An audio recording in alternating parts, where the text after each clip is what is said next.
In this era when the internet dominates, internet fragmentation has become an increasingly more prevalent occurrence. The overabundance of information online and how scattered it is has oftentimes prevented users from effectively retrieving required information.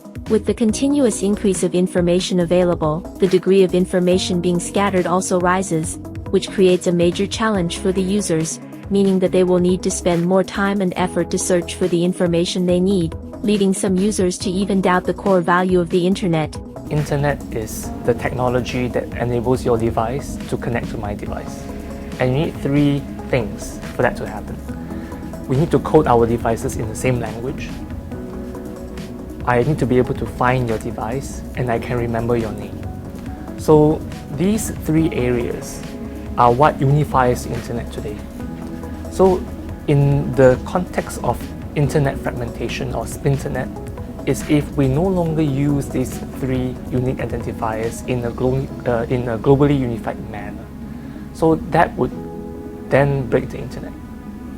So what this means could be that people move entirely to a different domain name system and not use the one that we are using existing.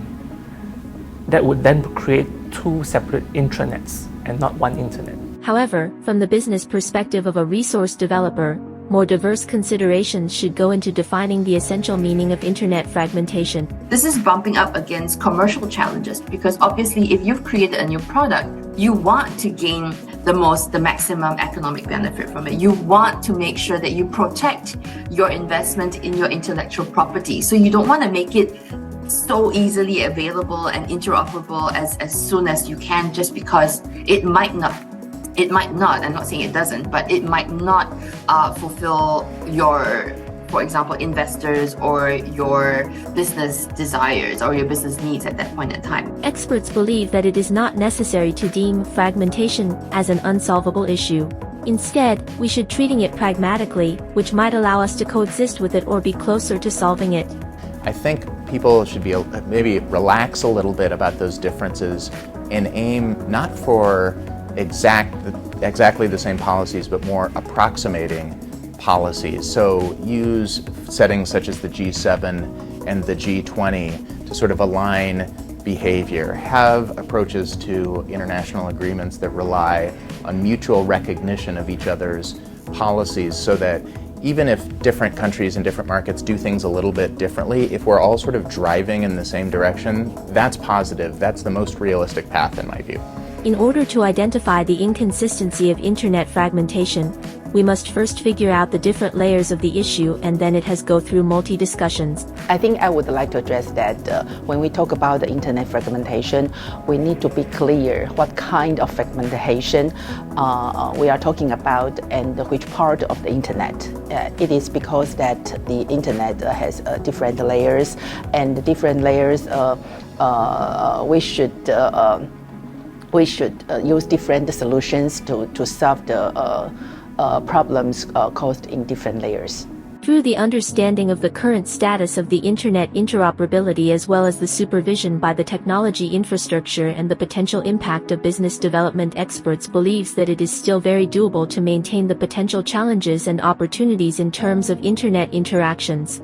Well, the opportunity is the opportunity of the internet. So the internet should be ideally global, open, stable and secure. And it has been largely held to that vision ever since it started, in spite of many different pressures. But it is with that vision that we have this incredible rate of growth that's happened over more than 30 years now, 40 years.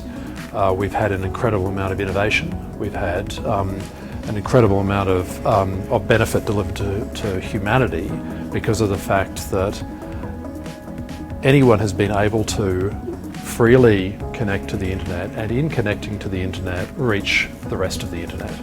There's something called the network effect, which means that the more the internet grows, the more is the value of every additional person or company or application that joins the internet. And that's the promise, that can continue in an almost unlimited fashion. The development of the internet and emerging technologies have far exceeded what we have pictured in the past.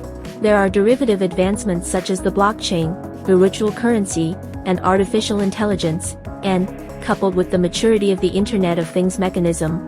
The fragmentation of the Internet may be a challenge at its current stage, but judging from the possibility of interoperability, relevant chances and solutions may be even more boundless, which is something worth paying attention to.